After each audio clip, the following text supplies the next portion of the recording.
Fala pessoal, tudo bem? Começando aqui mais aquela edição maravilhosa do Vem Acréscimo. Já passou a introdução, aquela introdução que você gosta? Já está mais acostumado com a minha voz, a voz do nosso comentarista aqui. Mas eu agradeço por vocês estarem ouvindo a gente mais uma vez e vou trazer já a dupla dinâmica, dessa vez começando diferente. Vou começar com o Vitor Oliveira e depois eu trago o Vinícius Souza. Fala Vitor, como é que você tá? Tudo bem? Salve artistas futeboleiros e dama! Tudo bom com vocês? Não, Vinícius, é o Vitor agora. É um prazer estar com vocês. Obrigado por estarem acompanhando, assistindo, ouvindo o podcast Vem Acréscimo. Temos muitos assuntos para tratar hoje. Maratona de jogos, ou seja, então maratona de comentários, bastantes ainda. O São Paulo do Crespão, os piolhos do Crespo, né? Então com tudo, Palmeiras esqueceu o futebol há poucos dias, em 2020, em 2021, né? Porque ganhou tudo. O Santos tá indo, o molecada. O Corinthians também tá indo. Não sei o que eu digo mais em relação ao Corinthians, mas tá indo. É contigo, Vinícius. Oi, pessoal, tudo bem? Aqui quem tá falando é o Vitor. Mentira, aqui é o Vinícius. Abri mão de falar meu famoso bordão que vocês já tanto conhecem. Então, o que dizer também do Corinthians, né, o Zé Pessoa?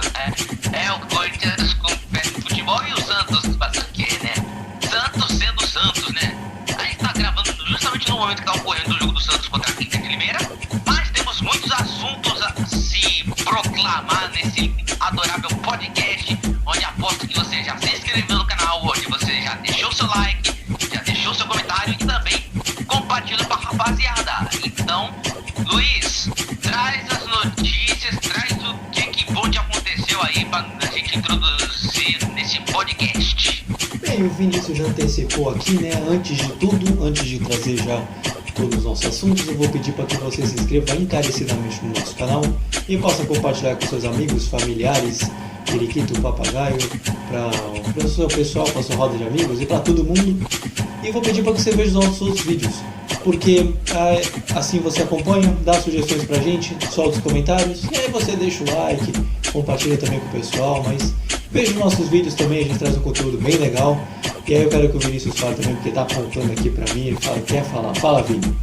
Compartilha pra sua jamanta, pra sua capivara. Compartilhe pra todo mundo aí. Isso aí. Se eu falar periquito fica muito feio, né? Mas então vida que segue, né? E vamos começar já essa maravilha de programa.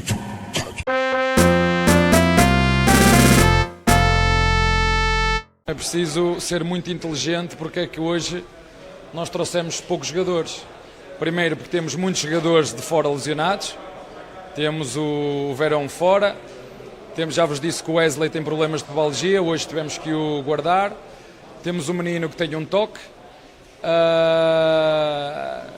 hoje o único jogador que jogou há 2 dias lesionou-se, e pronto, e é isto, não vou estar a responder a perguntas que são do senso comum. Não trouxe com medo de se lesionar e o único que jogou há 2 dias lesionou-se. Eu só espero que o treinador não se lesione. Eu só quero sobreviver a estes 14 dias, que eu não me lesionar, isso é que eu quero. E começando aqui falando do Palmeiras, vamos começar aqui com o Vitor, primeiramente para trazer a semana palmeirense, que eu já sei que não foi muito positiva, mas vou deixar o meu colega aqui falar como é que foi a semana, aqui, trazendo mais dados. Fala, Vitor, como é que foi a semana do Palmeiras? Então, Luiz, começando pela semana, domingo já não foi um grande dia. Aconteceu aquela partida contra o Flamengo, tudo. Quarta-feira, outra decisão. Jogo de volta pela Recopa contra o Defensa e Justiça, sabendo que no primeiro jogo ele ganhou de 2-1. Um empate, uma vitória simples, ele levantaria a taça. Não foi isso que aconteceu. Infelizmente, o Palmeiras perdeu a partida. Foi uma partida muito difícil, falando assim no contexto. O Defensa e Justiça parecia que estava na Argentina. Era o dono da casa, digamos assim. E o Palmeiras se aproveitando de várias jogadas táticas. E o Palmeiras abriu placar aos 22 do primeiro tempo com o Rafael Veiga. Foi um pênalti que o defensa cometeu em cima do Rony, e o Rafael Veiga, mantendo sua regularidade, fez o gol de pênalti.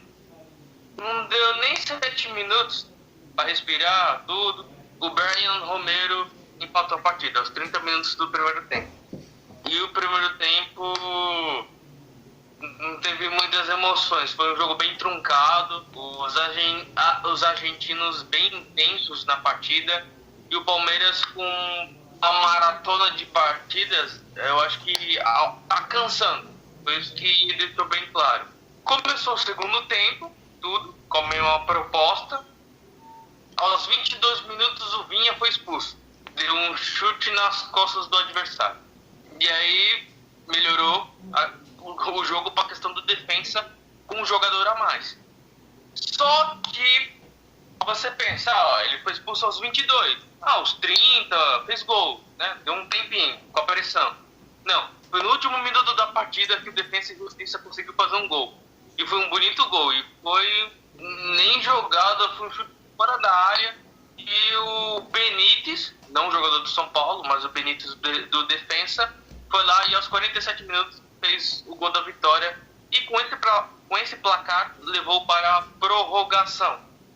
E na prorrogação, começando no primeiro tempo, Gustavo Gomes perdeu um pênalti. Aos 5 minutos da prorrogação, ele perdeu o pênalti. Ou seja, muitas emoções para uma quarta-feira à noite. E o cansaço venceu as duas equipes na prorrogação e eles não conseguiram alterar o placar. E, consequentemente, foi para os pênaltis. Olha, é tanto jogo durante essa semana que eu até fiz uma listinha de quem acertou e quem errou os pênaltis. Começou pelo Gabriel Menino, ele foi lá e fez.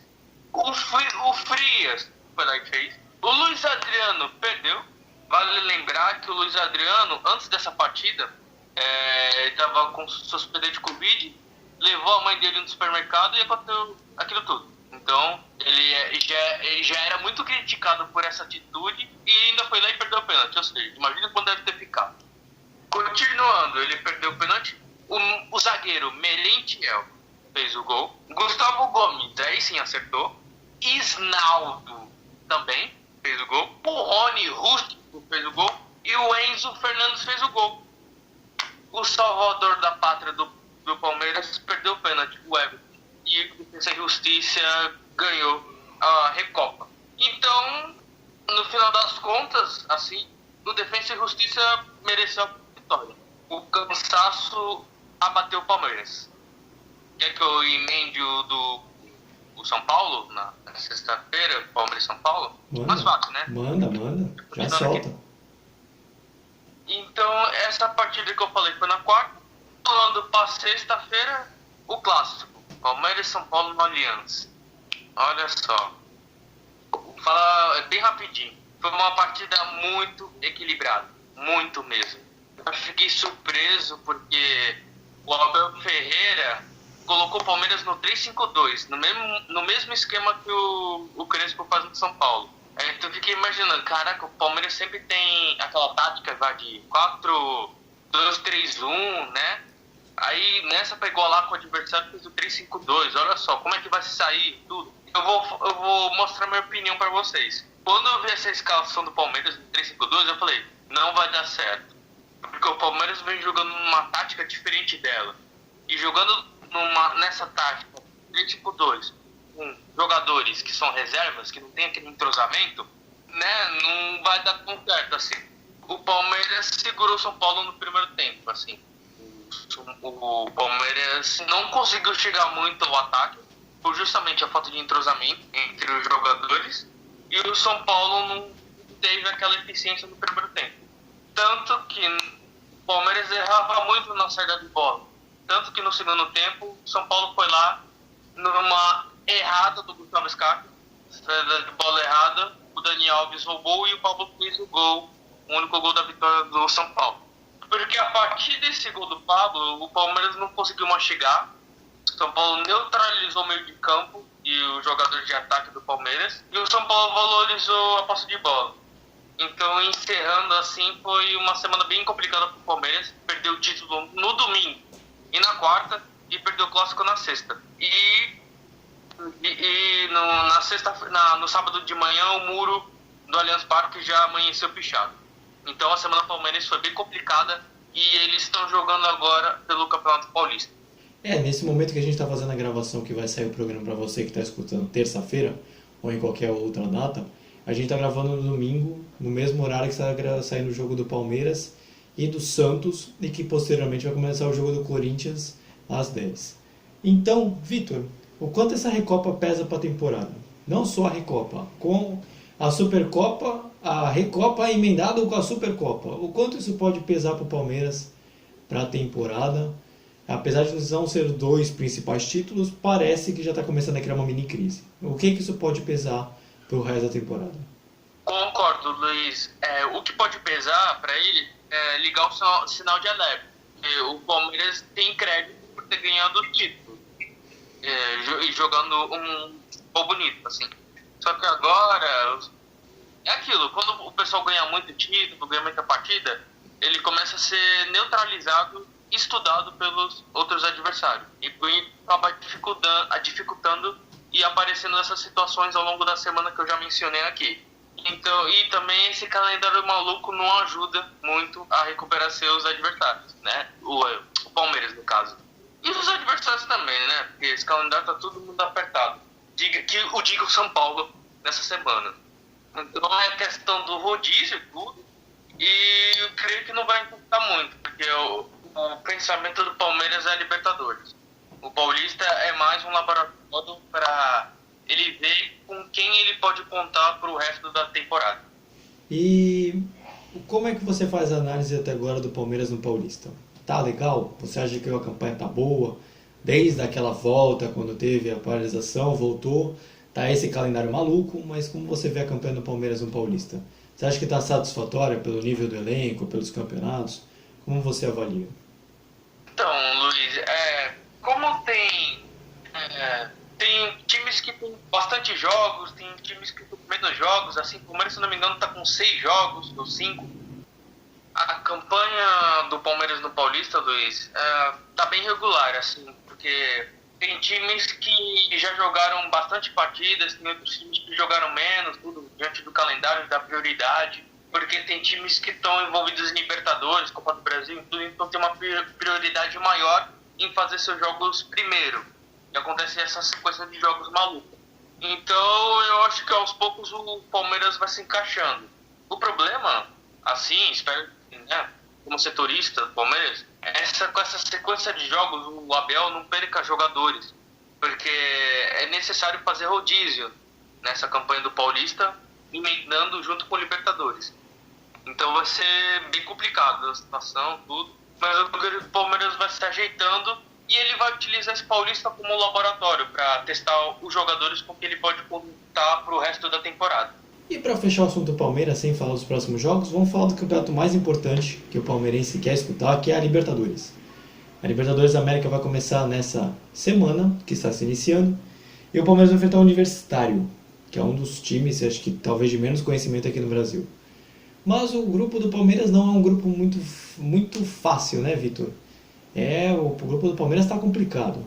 E você acha que o Palmeiras, não vou dizer campeão, mas tem tudo para fazer talvez uma campanha legal nessa Libertadores pelo time que tem?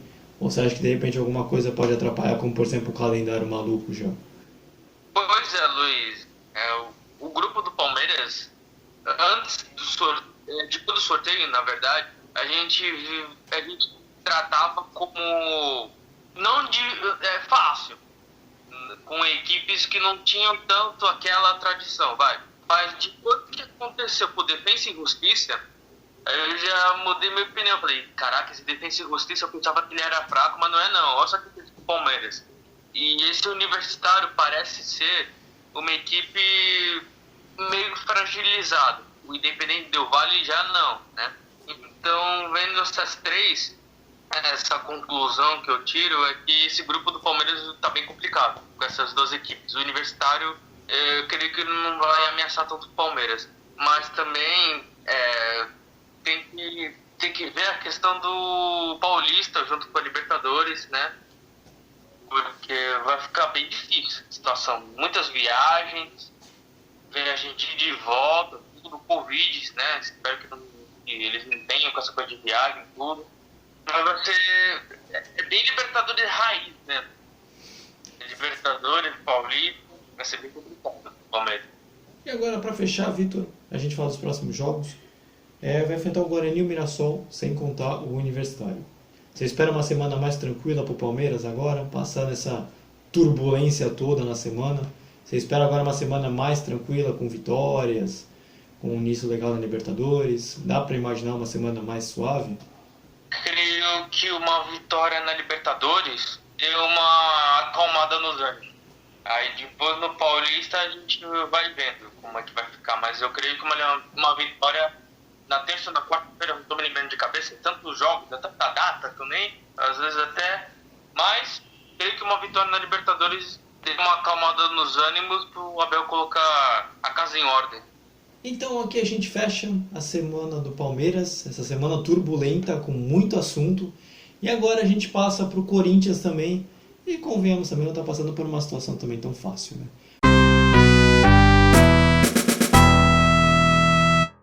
Em momento algum eu citei que uma equipe era a titular ou a outra era a reserva, né? A partir daí eu posso falar que houve uma mescla de jogadores, até para que nós tivéssemos duas equipes entrando com poder de fogo, vamos dizer assim.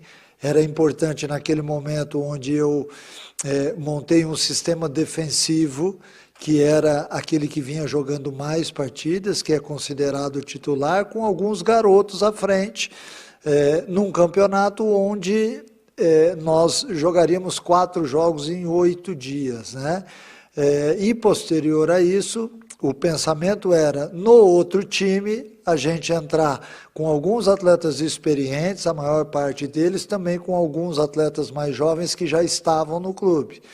Né? E que após os 4 jogos a gente reavaliaria aquilo que foi feito nas 4 partidas e aí sim a gente delineasse uma equipe titular.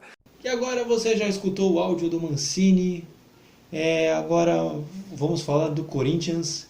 E aí, Vini, sem mais delongas, a gente já estava comentando em off que a semana do Corinthians não foi muito boa, não foi tão ruim quanto a do Palmeiras que chegou a perder título, mas também não tem muita coisa também boa para comentar também, né? O que você traz dessa semana corintiana? Bom, da semana corintiana foi uma semana que aconteceu literalmente 2 coisas. A primeira coisa, o Corinthians jogou mal, mas conseguiu a vitória. A segunda, jogou bem, mas perdeu. E a última, que não estava no script, que foi a partida contra o São Bento. Jogou mal, só que conseguiu um empate graças a um pênalti. Entendeu? O resumo da semana do Corinthians foi isso. Bom, se a gente for falar do jogo do Guarani, a gente até se surpreendeu porque o Mancini escalou o Cauê como titular e deu certo. Porque o Cauê fez o gol da vitória do Corinthians. No jogo contra o Guarani, o Corinthians teve sorte porque, apesar de ter jogado mal, o Guarani foi muito melhor do que o Corinthians no jogo inteiro. O Corinthians só conseguiu achar um gol graças a um cruzamento que desviou e o gol ficou escancarado para o jovem Cauê, de apenas 18 anos, completar para o fundo do gol, que foi gol de oportunismo. No caso contra a Ferroviária, todo mundo se perguntava no Luan, que ele estava mal, que etc, que ele falou que queria uma chance para jogar. E quando jogou contra a Ferroviária, fez um grande primeiro tempo, tanto é que ele deu assistência para o Camacho fazer o único gol do Corinthians no estádio da Fonte Luminosa. Só que o Corinthians, apesar de ter jogado mal o segundo tempo, pagou pelos erros individuais. Primeiro começou com o Xavier, do primeiro gol da Ferroviária, e no gol de falta do Xandão, que a barreira abriu, e aí foi o problema. E aí todo mundo ficou botando a culpa no Cássio, de quem tava na barreira. Aí todo mundo falou assim, quem teve mais culpa aí foi quem saiu, foi do Jô, que era pra estar lá, que etc. Agora a pressão toda tá em cima do Jô porque, né, tá jogando mal, não tá correspondendo, etc. Aí quando foi a partida contra o São Bento, que é a última partida dos titulares, dos chamados titulares pelo Mancini, que deve ser a mesma escalação que ele vai usar contra o River Plate do Paraguai, que o jogo será na quinta-feira. O Mancini havia escalado o Rodrigo Varanda, o Vitinho, o Gustavo Silva e o Cauê no ataque.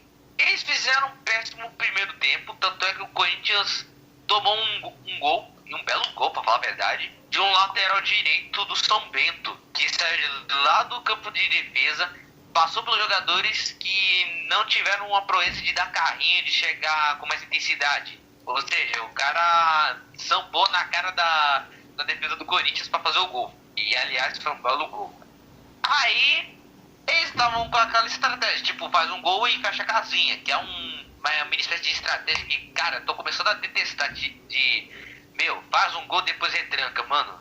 Quando faz isso, é sinal que esse negócio não vai dar certo. Esse esquema não dá certo. Tem gente que já fez isso, mas já tomou virado. Aí o que acontece? Quando o Corinthians não tava conseguindo achar um espaço na defesa do São Bento, conseguiu achar num pênalti bobo do zagueiro do São Bento, que tocou com a mão na bola, e o Corinthians empatou com o Fábio Santos. E novamente, o Corinthians contra o São Bento, quando estava atrás do placar, era assim, era o mesmíssimo roteiro. Quando o Corinthians perde em casa, eles não conseguem acertar a bola no gol.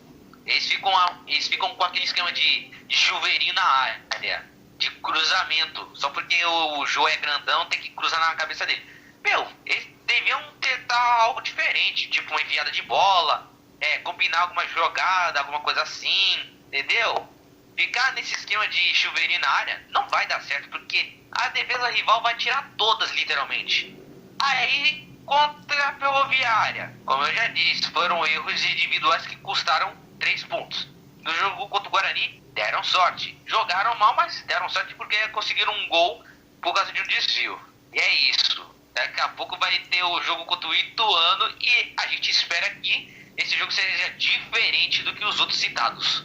Rapaz, crítica contundente, um embasamento maravilhoso. Isso que é análise, eu gostei. Mas, Vini, você citou muitas críticas, a gente até já tinha comentado, você colocou aqui no podcast. Mas o Corinthians, como é que foi a volta dele no Paulistão? Tava melhor do que antes? Tá melhor do que antes? Era melhor antes da parada? A parada tava um saco e agora tá pior ainda. Como é que foi essa volta do Corinthians desde aquela paralisação? Já voltou há um tempo, então a gente já pode fazer uma análise mais contundente. O que você acha da volta do Corinthians nesse Paulistão desde que o campeonato reiniciou, desde o reinício do torneio? Olha, o reinício do Corinthians nesse campeonato, cara, tem duas coisas que tem que ser dita, que é o seguinte, quando o Corinthians tá mal, jogando mal, consegue ganhar um jogo. Aí quando tá bem, consegue perder. Aí o Corinthians tem que mudar esse estilo de tipo assim, a gente tem que ganhar e jogar bem. E a gente não pode jogar mal e perder ou jogar mal e empatar, assim. O Corinthians, depois dessa volta, os caras tiveram tempo o bastante para descansar, para rever os conceitos, para acessar numa plataforma de vídeos que a gente não vai falar o nome porque a gente não tá recebendo para isso, pois eles deviam assistir uns vídeos de Cristiano Ronaldo, de Messi, como é que eles jogam, de tipo estilo europeu, como joga, entendeu? De tentar levar isso pro campo, entendeu? Para buscar inspiração, mas não é só o Mancini que tem que dar as coordenadas para os caras se acharem em campo, não. Os caras têm que olhar vídeos e falar assim, professor, eu gosto daquele estilo, você tem como você aplicar isso nos seus jogos, etc, assim? Eles não fazem. Eles acham que é assim, eles vão ficar dependentes dos conceitos do Mancini, sendo que tem o improviso, entendeu? Tem jogadores que é assim, eu sou a favor do esquema de jogo técnico, mas eu adoro fazer diferente. Por exemplo, o Ângelo dos Santos. O Santos a gente vai falar por último. O Ângelo dos Santos, ele é o único que é diferente. O cara improvisa jogadas, o cara dribla jogadores, sendo que isso não tá no roteiro dele. Mas é assim, tem que buscar algo diferente sem contar sem ficar dependente do esquema, entendeu? Eu concordo, assino embaixo, faço essa crítica junto. Eu acho que tem muito jogador que só joga a partir do esquema e tinha que criar jogadas também, né? Mas a gente vai vendo como é que vai fazendo daqui pra frente. Vini, correu muito essa semana de que o Luan precisava ter mais chances, que ele foi crítico depois do jogo contra a Ferroviária, falando que queria mais chances. E aí correu porque o Luan já foi uma vez o rei da América, tem título de Libertadores, e foi o último grande investimento do Corinthians para a temporada e não vem agradando. E aí ele fez essa crítica pública à direção, Mancini, essas coisas. Foi justo? Para você é justo esse tipo de crítica? Você acha que ele tem essa moral ou de repente é uma crítica mesmo que tem que fazer ao Mancini? O que você vê nisso tudo? Luiz, eu acho que essa crítica do Luan é por causa do momento que ele vive. Ele fala que sofreu com percas familiares, ele falou que toda vez que ele joga é sempre criticado. Às vezes é mais por causa da fase dele. A fase dele já não é boa e tem torcedor que já tá empurrando para a fase pior, entendeu? E o momento é do seguinte: quando a fase do jogador não tá boa, tem que apoiá-lo sempre, entendeu? E quando o Luan disse que ele não tava recebendo chances, ele tava certo. Porém, ele tem que ver o seguinte, que ele não é o único jogador da posição que tá no elenco do Corinthians, entendeu?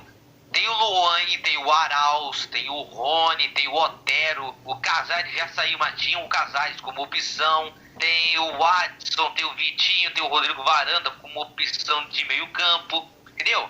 Tem vários jogadores que podem fazer a função do Luan, mas quando ele fala que tá precisando de chances e a coisa do tipo, é porque ele acha o seguinte, que ele acha que ele tá indo bem nos treinos, entendeu? E do que a gente espera do Luan é o seguinte, que ele faz dos treinos, aplicar isso dentro de campo.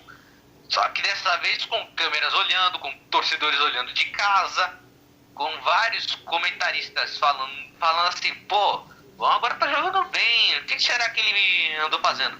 Andou treinando, parceiro. Será que pandemia vai impedir um cara desse de um clube que investiu pesado num cara pra ficar parado? Nada disso. O cara trabalhou e foi lá e deu conta. É por isso que os torcedores hoje em dia já estão falando assim, hashtag Luandei, alguma coisa assim, porque todo mundo quer ver o Luan jogando bem de volta. E olha o resultado. Contra a Ferroviária, ele foi super elogiado. Pô, deu assistência, pelo menos isso ele fez. Contra o São Bento, também entrou bem, mas só faltou o gol, faltou um lá em cá, assim. Mas a gente espera também que contra o Ituano, que eles vão jogar daqui a pouco, também seja diferente. E é por causa disso. O Luan tá precisando de chances porque não só ele da posição, mas ele tá com confiança para falar pro Mancini assim, Mancini, você pode contar comigo para 10 jogos. E pra fechar, antes de falar dos próximos jogos, vamos falar da Sula, né? O Corinthians agora está no grupo da Sul-Americana, saiu o seu grupo, a gente já comentou.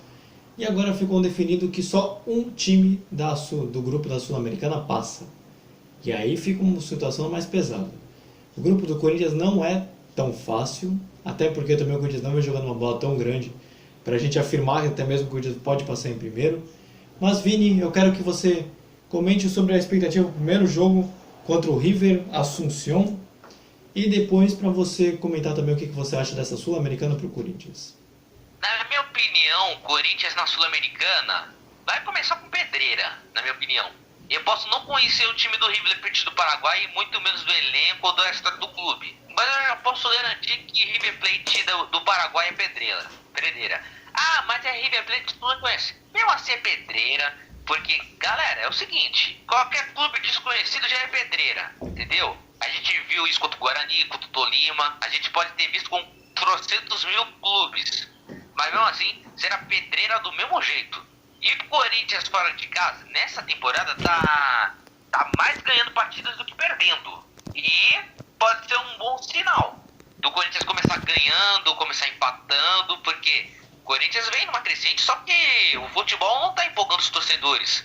Não tá fazendo que a torcida olhe para aquilo e fale assim, mano, esse time tem cara que vai ganhar alguma coisa nesse ano, entendeu?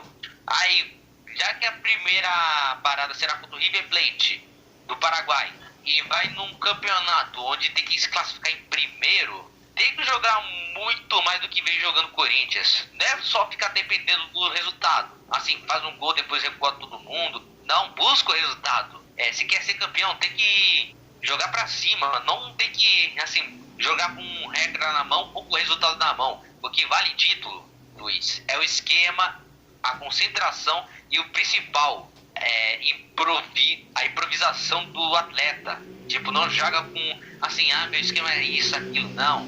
Joga o que tiver que jogar. Se você tiver que driblar, dribla. Se você quiser dar passe de letra, dá uma passe de letra. Mesmo que dê errado, é bonito também. E agora, pra gente fechar, falando realmente do Corinthians, o Corinthians vai enfrentar o Santos. A gente vai falar agora do Santos, que é um time que você também comenta. Só que agora fale um pouquinho mais do Corinthians. O que esperar do clássico que vai ter domingo? Bom, Santos e Corinthians será um clássico que eu, como setorista do Santos e do Corinthians, eu vou adorar de estar vendo. Também os dois clubes onde eu fico de olho. O Santos tá jogando do meu lado, só que tá tirando meu sono aqui. Mas, nos últimos confrontos de Santos e Corinthians, na Vila Belmiro, eu nem tô empolgado para esse clássico, para falar a verdade. Porque é o seguinte, Corinthians, quando chega na Vila Belmiro, só perde, entendeu? E com esse elenco, do que a gente também andou vendo nas últimas vezes, meu Deus do céu, joga para perder, mas não joga para ganhar. Em resumo é isso. Na minha opinião, não quero já nem chutar, eu não quero nem já chutar o balde também. Eu acho certeza que o Santos só vai ganhar de 1-0, porque o Corinthians vai pagar por um erro, quer ver? Rapaz, previsão, hein? Gostei, malandro, muito bom. E agora? Mas, Luiz, Desculpa, é porque é o seguinte. Apesar do Corinthians estar jogando na Vila Belmiro, o Corinthians também, quando encara o Santos, não encara, assim, o rival de igual para igual. Mas, olha, ultimamente está sendo difícil torcer pro Corinthians contra o Santos na Vila Belmiro. Então, depois dessa boa análise do que esperar na Vila Belmiro contra o Santos, a gente vai falar agora do São Paulo, como é que foi a semana São Paulina. E ao contrário de Palmeiras e Corinthians, esse daí o torcedor São Paulino tem muito para comemorar, foi bem positivo. Decir es parabenizar aos atletas pelo esforço, pela maratona de jogos. Depois, os jogos gostam, outros jogos não gostam. Pela situação do calendário, isso que os atletas fizeram um esforço enorme, físico e mental. Eu estou muito contente por eles, porque han respeitado a profissão, respeitado o Paulista, e fazer 4 resultados positivos e um jogo cada 48 horas é realmente muito difícil, muito difícil. E agora, já passado o áudio do Crespo, a gente tentou arranjar talvez um jeito, ele estava se aperfeiçoando no português, né, no portunhol da vida, então acho que deu para entender legal. Vitor, vamos falar dessa semana São Paulina, que foi bem legal, né? Caramba, semana acho que quase perfeita, se não perfeita, né, Vitor? O que dá para ressaltar aí do São Paulo? Foi uma semana maravilhosa, o torcedor São Paulino. O time ganhou Caetano, Bragantino, Guarani e fechou com o Palmeiras. Em uma semana, basicamente. Ou seja, dificilmente outra equipe consegue fazer isso. É semelhante com o São Paulo de 1993 e de 1996, que teve essa mesma sequência, não com os mesmos jogadores, mas e o ano. Caraca, me confundi. Não o mesmo São Paulo que teve esses adversários, mas ganhou as 4 partidas. Começando foi de segunda-feira, né, dia 12, São Paulo 1-0 no Bragantino. Foi um jogo bem equilibrado. 2 times de Série A. O São Paulo, o Crespo escalou o Luan para ficar na cola do Claudinho, porque o Claudinho é a criatividade do Bragantino, é ele. Então o Luan evitou que o Claudinho fizesse um estrago no Morumbi. Foi um jogo muito equilibrado, eles não tiveram tantas chances. Era um jogo muito lá e cá, toda hora. O Daniel sofreu com a marcação do Raul, tudo. A partir do segundo tempo, São Paulo foi conseguir o gol aos 25 do segundo tempo com um gol contra do Léo Ortiz. Foi uma bela troca de passos do São Paulo, passou pelo Luciano, o Éder, aí chegou no Reinaldo na esquerda, ele chutou forte, aí bateu no Léo Ortiz e entrou para dentro do gol. E aí o São Paulo conseguiu uma vitória bem importante, com um adversário muito difícil. O RB Bragantino. Porque o São Paulo já não tinha ganhado o RB. Fazia um tempo que o São Paulo não ganhava. Então essa foi uma vitória bem importante. E o esquema do Crespo colocando o Luan para evitar que o Claudinho faça alguma coisa deu certo. Agora passando para quarta-feira, foi São Paulo 3, Guarani 2. Foi um jogo bem agitado, foi bem movimentado. Porque foi o São Paulo reserva, prevendo a partida contra o Palmeiras, com o time titular. Então quarta-feira foi o time alternativo. E foi a estreia do Miranda. Então o Guarani começou com tudo a partida. A jogada de escanteio foi um terror para a equipe de São Paulo durante o jogo inteiro. A zaga foi muito mal no jogo. O ataque meio de campo foi bem razoável. E o gol do Guarani numa jogada de escanteio foi aos 9 minutos do primeiro tempo com o zagueiro Ayrton. Foi uma falha do goleiro de São Paulo, o Lucas Perry. E não era a ideia do Paulo tomar um gol logo de cara. Então o São Paulo ficou nervoso. Demorou um pouco para ele entrar na partida e entender o que estava acontecendo. Destaque para o Thales Costa, eles entraram muito bem. O Wellington, acho que basicamente o melhor do jogo do São Paulo, menos a zaga, foram bem na partida. Tanto que tanta insistência, o Wellington fez o gol do São Paulo aos 44 do primeiro tempo. E eu esqueci de falar de um jogador que foi ótimo na partida, foi o Galeano, jogando na ala direita. Foi muito bem nessa partida, diga-se de passagem. E o primeiro tempo terminou 1-1, com várias chances de placar. Foi uma partida bem difícil para o tempo. Segundo tempo, São Paulo não deu nem trégua. Virou o jogo com o Igor Gomes aos 4 minutos do segundo tempo. Foi uma bela jogada do São Paulo. E aí o São Paulo foi para o abalo, foi para a pressão, tudo. Só que num erro de zaga, o Bruno Salve foi lá e empatou o jogo. Aos 25 minutos do segundo tempo. E aumentou ainda mais o drama, se eu posso dizer assim. Porque faz o gol, vira o jogo, mas depois toma o gol. Aí às vezes acontece aquele baque. Não sabe como o São Paulo vai reagir.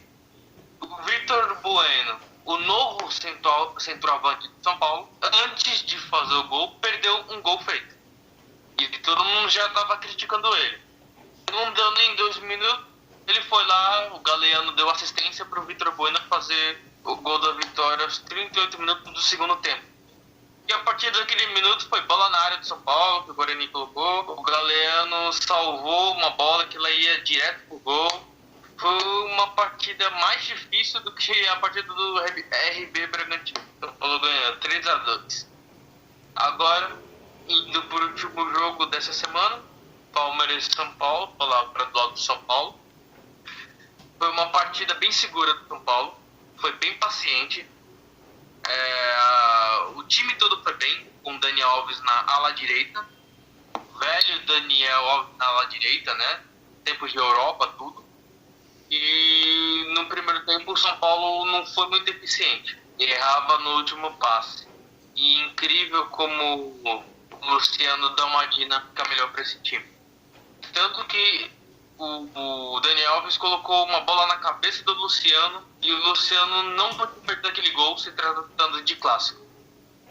Aí, a partir do segundo tempo, foi aquele gol do Pablo, naquela insistência do São Paulo, a pressão na saída de bola do Palmeiras, que deu para o São Paulo, a partir dos 16 minutos, quando o Pablo fez o gol da vitória do São Paulo. E dali em diante foi o São Paulo na pressão também, não abaixou a guarda, tudo, e o Palmeiras não conseguiu buscar o empate. Então, no resumo, assim, rapidinho, que eu já falei bastante, né, porque é muito jogo, foi foi uma semana perfeita para o São Paulo entrar tranquilo para a Libertadores e deixou o São Paulo muito tranquilo para encaminhar sua classificação para as quartas de final do Campeonato Paulista. É contigo, Luiz. E para falar do São Paulo, eu não vou nem dizer como é que foi a volta do Paulistão, porque está sendo ótimo. Então, Vitor, qual é o maior mérito desse São Paulo que tem o melhor aproveitamento desse campeonato? Porque vem muito bem. O maior mérito do São Paulo, Luiz, eu posso dizer assim, vendo, porque é o esquema, a questão dos reforços e você trazer alguns jogadores. Como assim trazer alguns jogadores? Lembra que o Rodrigo Nestor, na maior parte de 2019, 2020, sempre ficava na reserva. Não entrava para jogar. E olha só, ele tá jogando. E olha como ele é um grande jogador. Um grande construtor de jogadas. Um segundo volante tipo. Então, eu vou dizer um ponto, porque com ele o São Paulo melhorou muito na questão do meio de campo. Então, a vinda de jogadores assim, dentro do plantel, ajuda o treinador a ter várias opções para mudar no meio da partida ou começar jogando. E eu gosto muito desse esquema 3-5-2. Tem uma história do São Paulo, porque foi com esse esquema que o São Paulo ganhou tudo, né? Mas com as características que os jogadores do São Paulo têm com esse esquema, facilita tudo o trabalho dele. O Bispo já gosta desse esquema. Tendo jogadores nessa característica desse esquema, facilita muito. O Reinaldo é muito ofensivo. Então você tendo um ala esquerdo como o Reinaldo, jogando do meio para frente, é ótimo. O Daniel Alves é a mesma coisa, se consagrou lateral direito. Jogando na ala direita, bom. 3 zagueiros firmes, vai. É o Léo, Bruno Alves e o Arboleda. Agora imagina quando entra o Miranda. Ou seja, tem várias opções. É por isso que o São Paulo foi bem e manteve o nível nessas partidas. E para falar agora, vamos falar agora da Libertadores. São Paulo veio muito bem do Paulista, justo, todos os elogios, melhor aproveitamento, vem de uma semana perfeita. Só que agora começa o campeonato que vai a temporada, que é a Libertadores da América. São Paulo não foi bem na Libertadores passada, caiu na Sul-Americana também, não foi positivo. E como é que agora talvez o Crespo vai ter que se organizar junto com esse elenco, entre aspas, renovado que você mesmo colocou, para fazer uma campanha melhor já diante do Sporting Cristal nessa semana que se inicia? Então, contra o Sporting Cristal vai ser na terça-feira, lá em Lima. Eu prevejo o São Paulo o mesmo time que ganhou do Palmeiras. Porque não vai ter o Orejuela nem o Igor Vinícius que estão machucados. Então, creio que o Daniel Alves vai continuar na ala direita. E eu prevejo um São Paulo forte. Mais uma vez, eu acho que o Paulo não deva perder pontos terça-feira, apesar que vai ser um jogo difícil. O Sporting Cristal também é um outro grande adversário. Há mais de 20 partidas, 21 partidas sem perder, tá invicto. Então é um time que tem que se respeitar. Apesar do grupo de São Paulo não ser tão difícil contra os outros, mas tem que se ligar. Então eu prevejo que o São Paulo faça um bom jogo, ele comece sua caminhada na Libertadores com o pé direito, e é sempre bom começar a primeira partida ganhando, né? Facilita um pouco pro resto da competição. E agora, pra gente fechar do São Paulo, vamos falar dos próximos jogos. A gente já falou do River, do River Assunção não, que era do Corinthians, o Sporting Cristal, que a gente falou da Libertadores, e agora o Vitor, o que esperar pelo Paulista também, logo depois contra o Santo André e contra o Ituano pelo Paulista. O que dá para esperar desse São Paulo ao longo dessa semana? Assim, Luiz, a gente se preocupa e leva muito em consideração a data, né? A questão de preparação, tudo. O São Paulo vai jogar na terça e depois vai jogar na sexta. Vai ter uns quarta e quinta para definir o time. Vai ter 2 dias. Eu creio que o Crespo vai mesclar o time, porque depois de sexta vai jogar no domingo. Ou seja, vai ter só um dia de diferença para arrumar o time. Então, e também uma coisa que a gente esqueceu de falar é que 50 jogadores foram inscritos na Libertadores. Por causa das coisas de Covid, calendário apertado, a Conmebol autorizou 50 inscritos na Libertadores. Então eu creio que ele vai aproveitar disso para dar aquela mesclada. E também aproveitando que o São Paulo ganhou essa semana, ele fez uma margem de pontos ótima para se garantir para a próxima fase do Campeonato Paulista, que assim deixa ele pensando mais na Libertadores, porque ele não precisava de tanto ponto no Paulista, ele já fez o que tinha que conquistar, agora só falta confirmar, né? Então na Libertadores ele está começando a história dele ainda, então eu acredito que ele vai dar aquela dosada nos jogos do São Paulo. Então a gente vai fechando por aqui a parte do São Paulo e a gente vai falar por último, mas não menos importante, do Santos.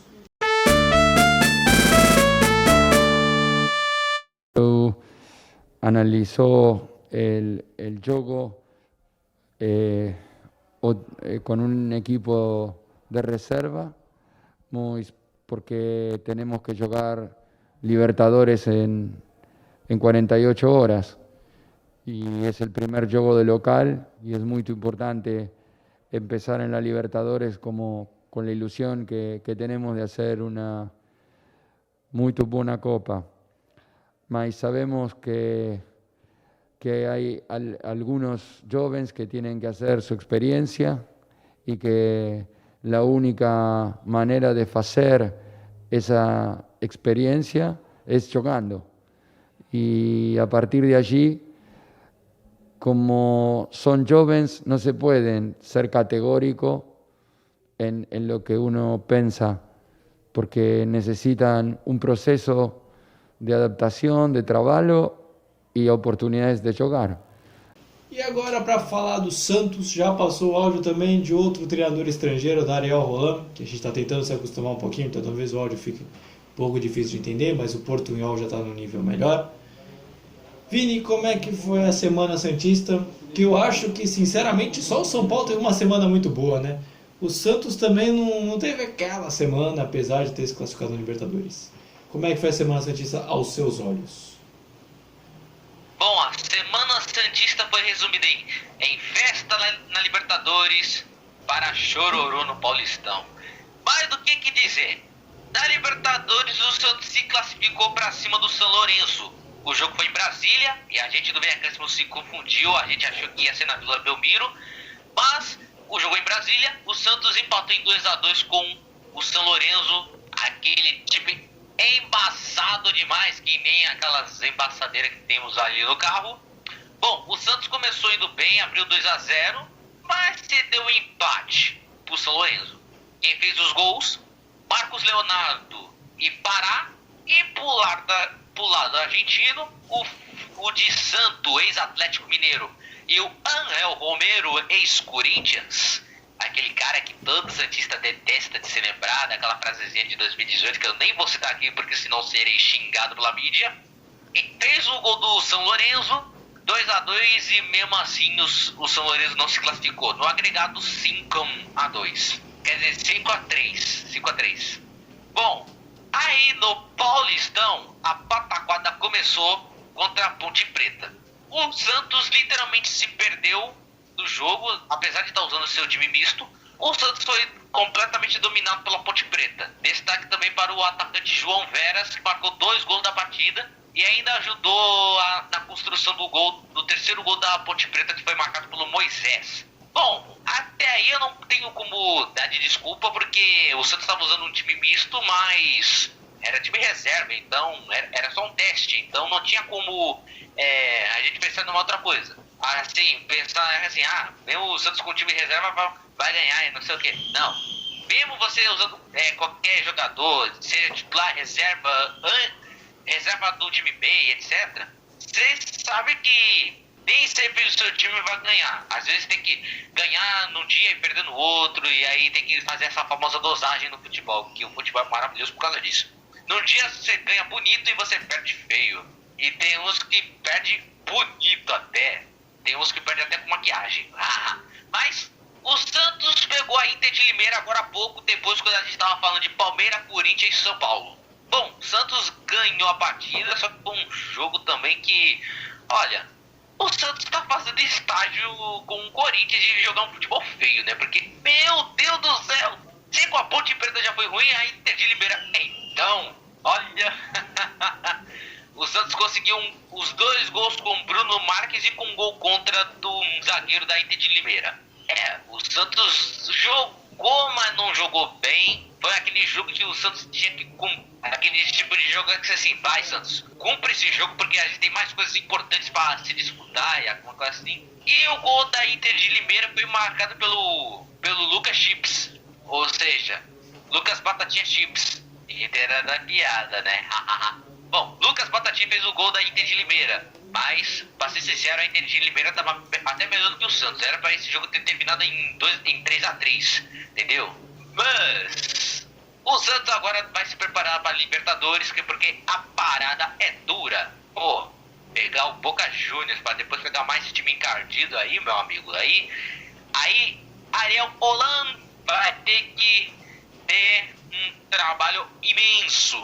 É como diz o nosso compatriota do roteiro, que o Ariel Holan precisa dar uma rolanizada nesses moleque aí. É, o Maurão, mó legal. Se você não escutou, vai subir um card aqui em cima se você está vendo pelo YouTube, sobre o nosso último podcast. E falar nisso, ao longo desse podcast vai subir uma série de cards para você ir acompanhando nosso conteúdo também, sobre os nossos outros podcasts, nossos outros vídeos também.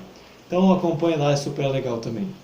Mas Vini, o Santos, eu acredito que não paulista nesse Campeonato Paulista, apesar dessa última vitória que teve, eu acho que é o time de pior campanha nos times grandes, eu acho que voltou com mais problemas.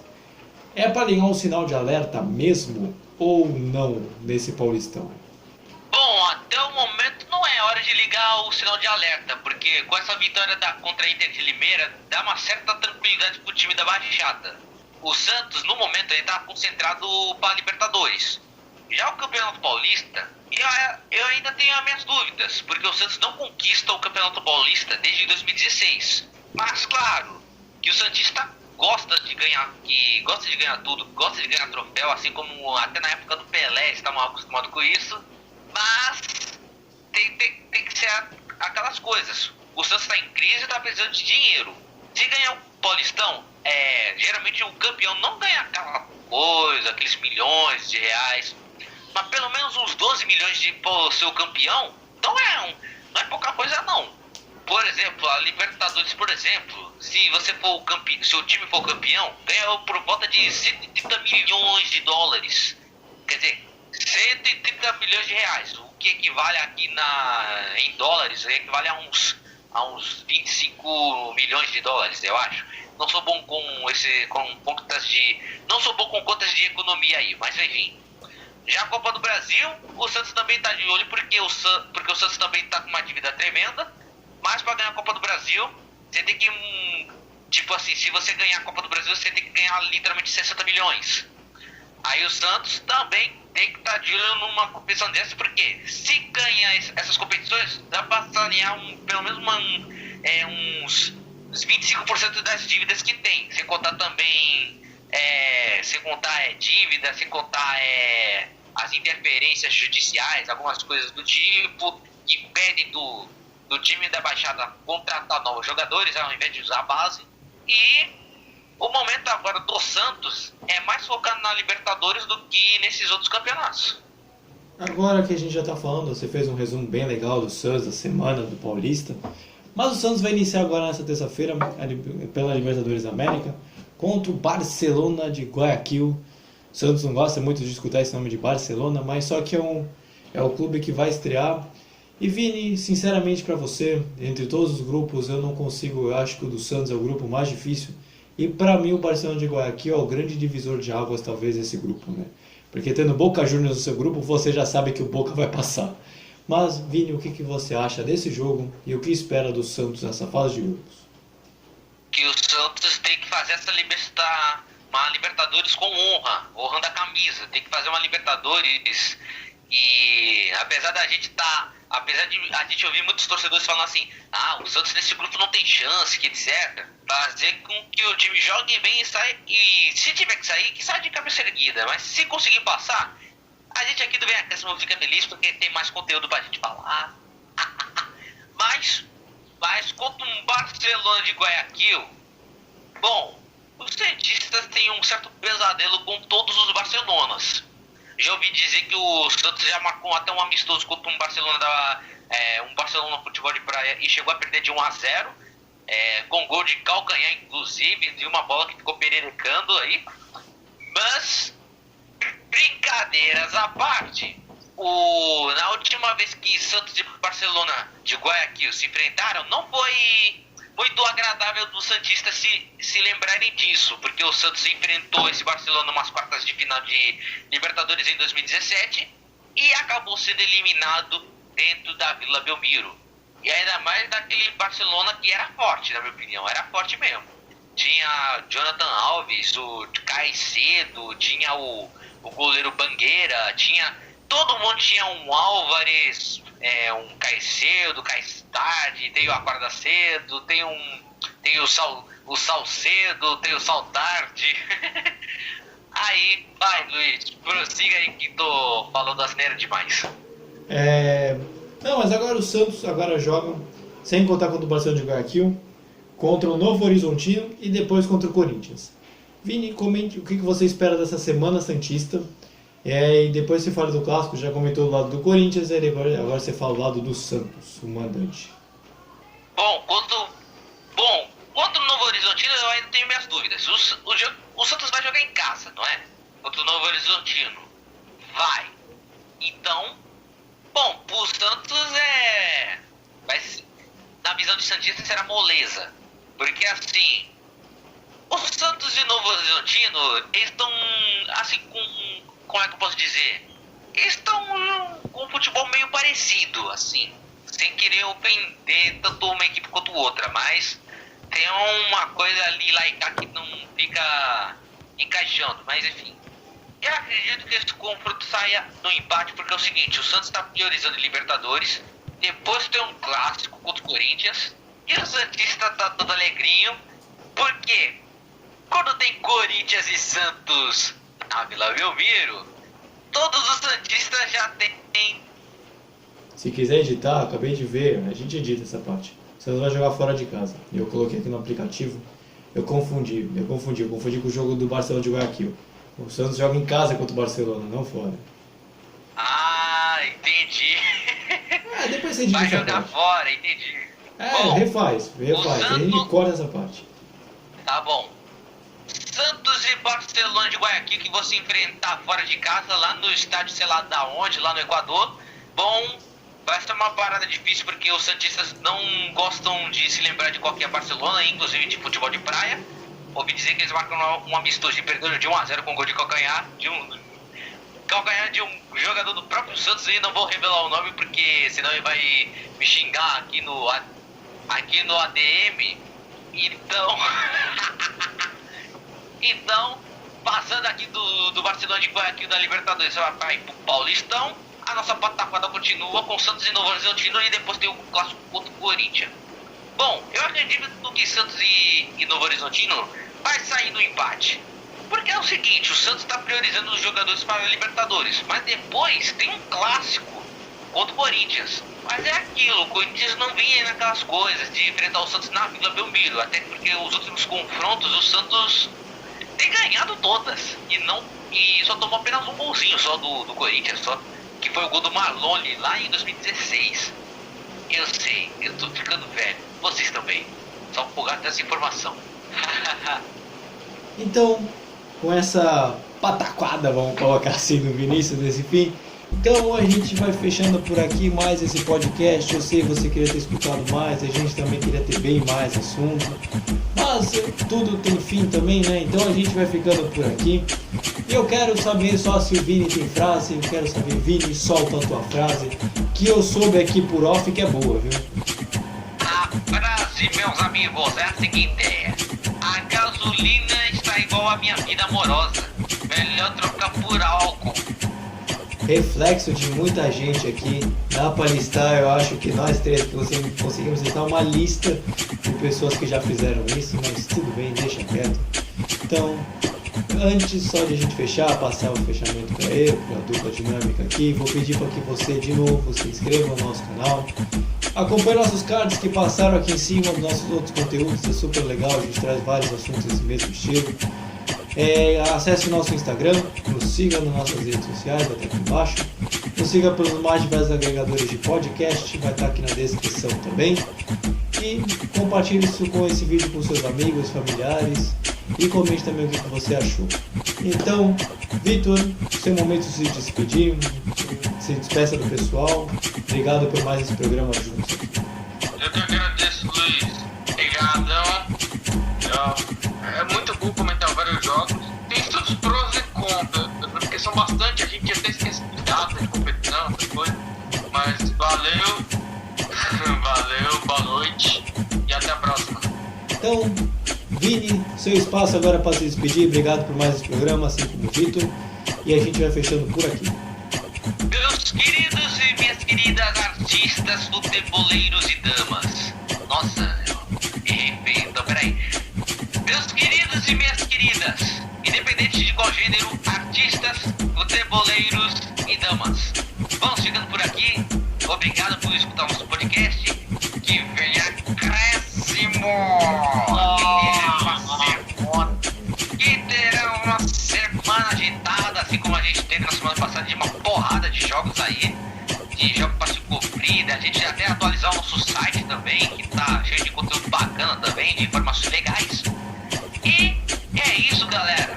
Acesse venhacréscimo.wordpress.com.